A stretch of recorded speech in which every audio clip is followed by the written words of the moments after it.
नमस्कार होम्योपैथिक मित्रों, रेस्टोनाइज होम्योपैथी की तरफ से मैं डॉक्टर श्यामल किशोर। 16 केसेस की श्रृंखला में आज का केस 52 वर्षीय एक पुरुष रोगी का है। ये पुरुष रोगी अपने जोड़ों के दर्द, नस में दर्द और शरीर में हो रहे दर्द की समस्या को लेकर के आए। उन्होंने बताया कि मुझे जोड़ों में अक्सर दर्द रहता है, हड्डी हड्डी में दर्द है और ये देखिए यहाँ नस में भी बहुत दर्द होता है।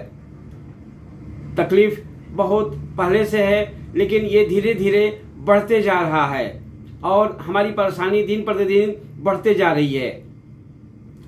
मैंने पूछा कि और, बोले कि बस यही तकलीफ है और शरीर का दर्द, पैरों का दर्द, यही सब तकलीफें ज़्यादा रहती है और इस नस के तकलीफ के चलते मेरा चलना फिरना भी आजकल मुश्किल हो गया है और ये दर्द धीरे धीरे बढ़ते ही जा रहा है, परेशानी बढ़ते ही जा रहा है। हमारा चलना धीरे धीरे बंद होते जा रहा है। अब तो हर काम उस गति और रफ्तार से नहीं हो पाता है जैसे कि मैं पहले कर लेता था। यहाँ तक कि हमारी दिन की गतिविधियाँ, जो हमारी डेली कार्यक्रम है, वो भी अब नहीं कर पा रहा हूँ जैसे पहले कर पाता था। यानी जितना पहले काम कर लेता था, जितना पहले हो पाता था, उतना बिल्कुल नहीं हो पा रहा है। बिल्कुल मेरे से काम मुश्किल से हो पा रहा है। जैसा चाहता हूँ, जैसे चाहता हूँ पहले वैसे कर लेता था लेकिन अब नहीं कर पा रहा हूँ और अगर इसी तरह से रहा तो आगे बहुत दिक्कत हो जाएगा। मैंने बोला कि क्या दिक्कत हो जाएगा? बोला कि अगर इस तरह से तकलीफ रहा तो आगे हमारी जो ये चलने फिरने का है, काम करने का है, उठना बैठना, चलना फिरना, सब रुक जाएगा। मैं बोला कि और? तो रोगी ने बताया कि डॉक्टर साहब, मुझे इसी बात की ज़्यादा चिंता है और डर भी लग रहा है कि दर्द बढ़ते जा रहा है, परेशानियां बढ़ते जा रही है और अगर ऐसा ना हो कि कहीं एक दिन मेरा चलना फिरना सब बंद हो जाए, मैं चाह करके भी कुछ ना कर पाऊँ, चल ना पाऊँ।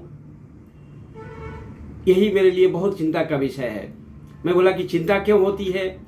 तो उन्होंने बोला कि तकलीफ है तो चिंता तो होगी ही, क्योंकि अगर इस तरह से ये बीमारी चालू रहा तो आगे क्या होगा? मैं तो बिल्कुल स्थिर हो जाऊंगा, बैठारू जीवन हो जाएगी। ये मुझे बीमारी चलना फिरना मुश्किल कर देगा, चलने ही नहीं देगा। जब चलता हूं तो ऐसा लगता है कि पैर आपस में बंध गए हैं। मैंने पूछा कि और? बोला कि यही सबसे बड़ी समस्या है। रात को परेशानी और ज़्यादा हो जाती है, दिन में तो रहती ही है, रात को नींद में भी तकलीफ होती है और जब मैं स्थिर होता हूँ तो और ज़्यादा तकलीफ बढ़ जाती है। यहाँ तक कि जब पैर सीधा करना होता है तो भी नहीं होता है, या चलने में भी ऐसा लगता है कि दोनों पैर आपस में बंध गए हों और उसके चलते मेरा चलना फिरना भी रुक जाता है। मैं पूछा कि और क्या तकलीफ है? बोले कभी कभी सिर में भी दर्द होती है। मैं पूछा कि आपकी सभी तकलीफें कैसे घटता है और कैसे आराम होता है, यानी उस तकलीफ में क्या करते हैं तो थोड़ा आराम मिलता है और क्या करने से ये तकलीफ बढ़ जाता है। तो रोगी ने बताया कि ये चलने फिरने से, काम करने से ज़्यादा होता है, रात को ज़्यादा होता है और कभी कभी तो रात को जब हम उठते हैं तो चला ही नहीं जाता है, बिल्कुल मुश्किल हो जाता है, जैसा लगता है कि मैं बिल्कुल लाचार हो गया हूँ। और यही मुझे बात की ज़्यादा चिंता हो गई है आजकल कि आगे क्या होगा। मैं पूछा कि क्या होगा, क्या लग रहा है आपको? तो उन्होंने कहा कि कहीं ऐसा ना हो कि मैं बिल्कुल लाचार हो जाऊं। मैंने पूछा लाचार मतलब? मतलब कि चाह करके भी कुछ ना कर पाऊं, चल ना पाऊं, कुछ काम ना कर पाऊं, इसके बिना तो मेरा चलेगा नहीं। मैं बोला कि क्या, इसको लेकर के क्या सोच होती है? बोली सोच को लेकर के ज़्यादा मुझे चिंता हो गई है कि इतनी दवा ले रहे हैं, फायदा नहीं हो रहा है और फायदा भी होता है तो राहत रहती है लेकिन ठीक नहीं हो रहा है। पता नहीं ये ठीक होगा कि नहीं होगा। मुझे तो अब चिंता भी होने लगी और मुझे अब शंका भी होने लगी कि पता नहीं ये ठीक होगा, दवाओं से कोई फ़ायदा होगा कि नहीं होगा। मैंने उनके और तबीयत के बारे में पूछा,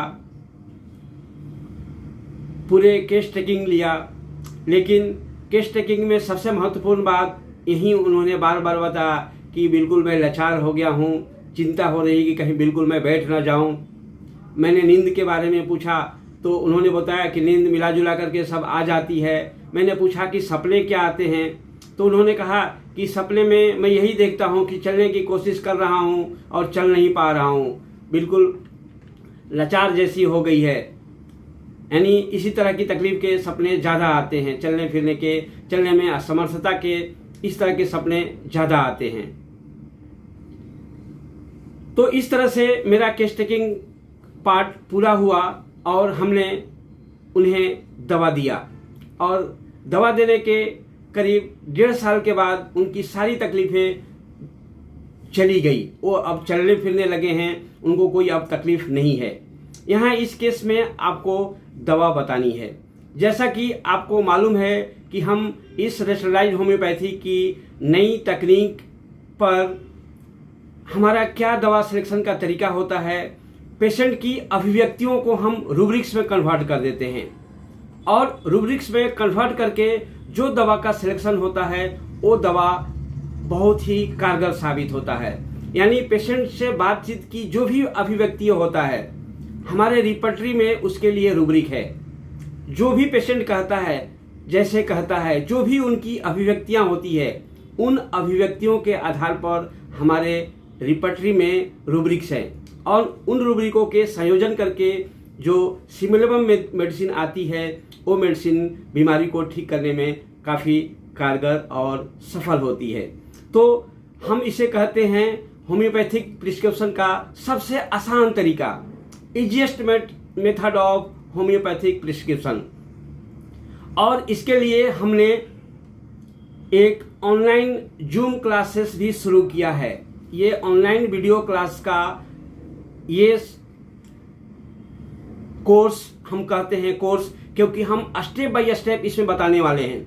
स्टेप बाय स्टेप बताने की ऑनलाइन वीडियो क्लास की ये श्रृंखला अभी 2 दिन के बाद 31 अगस्त से शुरू होने जा रहा है और इस 31 अगस्त 2020 से शुरू होने वाले जूम पर हमारा ऑनलाइन वीडियो में एक सुविधा और हम दे रहे हैं सब लोगों को कि ये क्लास, पूरा क्लास टेलीग्राम ऐप पर या व्हाट्सएप पर सभी केसेस आपको दिए जाएंगे, जो कि आपके लिए आगे के लिए एक रिकॉर्ड बना रहेगा।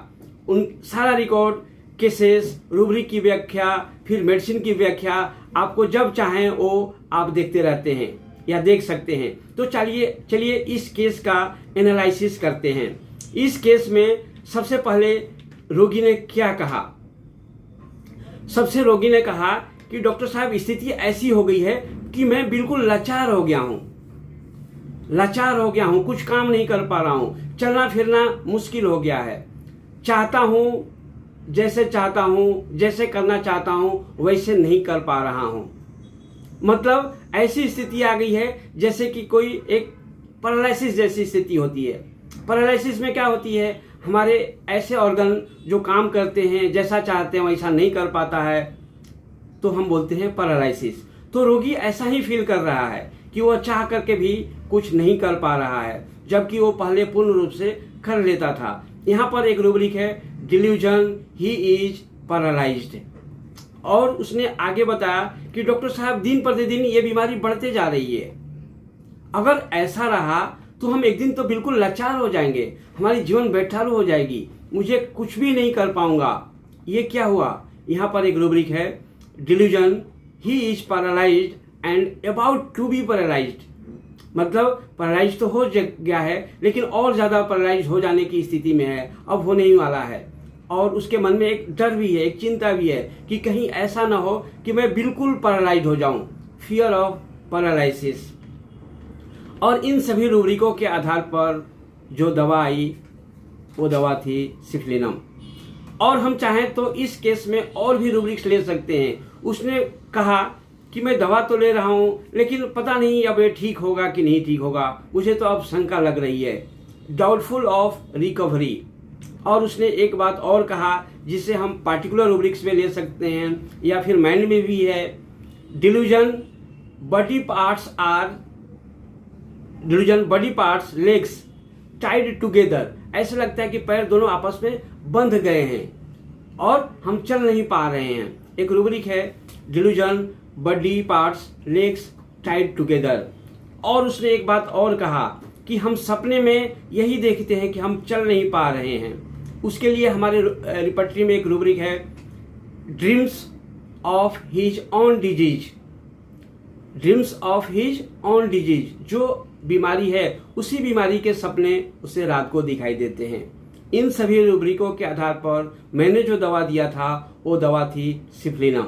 और सिप्लिनम दिए जाने के बाद दर्द में स्टेप बाय स्टेप उसका कम होना शुरू हुआ और करीब 1.5 सालों में उसका दर्द बिल्कुल ठीक हो गया। तो इस तरह से हमारे इस अध्ययन की श्रृंखला में, जो कि हम ऑलरेडी पहले से टेलीग्राम पर ले रहे थे, लेकिन उसमें एक नया हमने अध्याय शुरू किया। अब ऑनलाइन वीडियो क्लास के माध्यम से हम आपके सामने रूबरू मुखातिब होंगे और आपको जो भी प्रश्न होगा आप हमें डायरेक्ट पूछ सकते हैं। तो इस कोर्स में आप ज्वाइन होना चाहते हैं तो नीचे रोलिंग पर मेरा नंबर आ रहा है, उस पर मुझे आप व्हाट्सअप कीजिए, SMS कीजिए, मैं आपको उस कोर्स में जुड़ने की प्रोसेस बताऊंगा। धन्यवाद।